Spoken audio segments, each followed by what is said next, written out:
নমস্কার বন্ধুরা, জ্যোৎস্নার রীতিকথায় আইটি নতুন পর্বে তোমাদের সকলকে স্বাগত জানাই।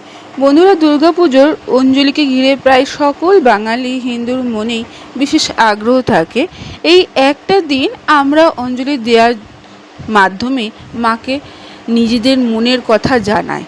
পুষ্পাঞ্জলির মন্ত্র উচ্চারণে মনে এক বিশেষ শান্তির ঢেউ খেলে। তাই বন্ধুরা, আজকের পর্বে আমরা জানবো যে দুর্গাষ্টমী কখন শুরু হচ্ছে, কখন শেষ হচ্ছে এবং কোন সময়ের মধ্যে আমরা পুষ্পাঞ্জলি দিতে পারবো। তাই স্কিপ না করে পুরো পর্বটি দেখো। ভালো লাগলে শেয়ার করে দেবে, লাইক করে দেবে, পাশের বেল আইকনটিকে প্রেস করে রাখবে যাতে পরবর্তী ভিডিওর নোটিফিকেশন সবার আগে তোমাদের কাছে পৌঁছে যেতে পারে। বন্ধুরা, সারা ভারতে বিভিন্ন পঞ্জিকার প্রচলন আছে, বাংলারও ব্যতিক্রম নয়। বাংলার বিভিন্ন পঞ্জিকার সময়ের সামান্য প্রভেদ থাকে। তিথি পরিবর্তনের ক্ষেত্রে একটু বেশি সময়ের পার্থক্য থাকলেও শুভ সময়, যেমন অমৃত যোগ, মাহেন্দ্র যোগের ক্ষেত্রে সময়ের পার্থক্য কয়েক সেকেন্ড মাত্র থাকে। বিভিন্ন তিথির পুজো শুরু, কখন সমাপন হবে উল্লেখ্য সময়ের মধ্যে অঞ্জলি দেওয়া যেতে পারে। এছাড়া শুভ সময় মেনে অঞ্জলি দিলে বিশেষ ফল প্রাপ্তি হয়।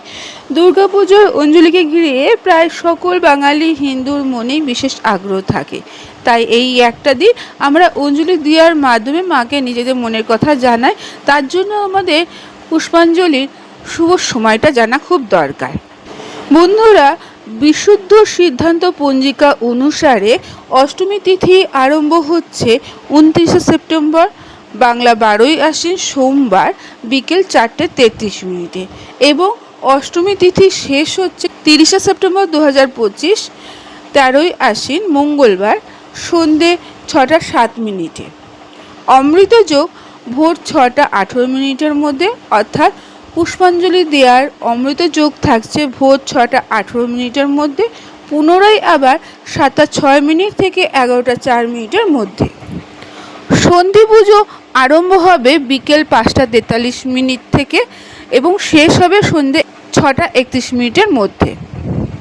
এবার গুপ্তপ্রেস পঞ্জিকা মতে দুর্গাষ্টমী তিথি আরম্ভ হচ্ছে 29শে সেপ্টেম্বর সোমবার দুপুর 12:26:30 এবং অষ্টমী তিথি শেষ হচ্ছে 30শে সেপ্টেম্বর 13ই আশ্বিন মঙ্গলবার দুপুর 1:44:15। পুষ্পাঞ্জলির দেওয়ার শুভ মুহূর্ত থাকছে ভোর 6:17:32 মধ্যে এবং পুনরায় থাকছে 7:05:05 থেকে 11:02:57 মধ্যে। সন্ধি পুজো আরম্ভ হচ্ছে দুপুর 1:20:15 থেকে এবং সমাপন হবে দুপুর 2:08:15 মধ্যে।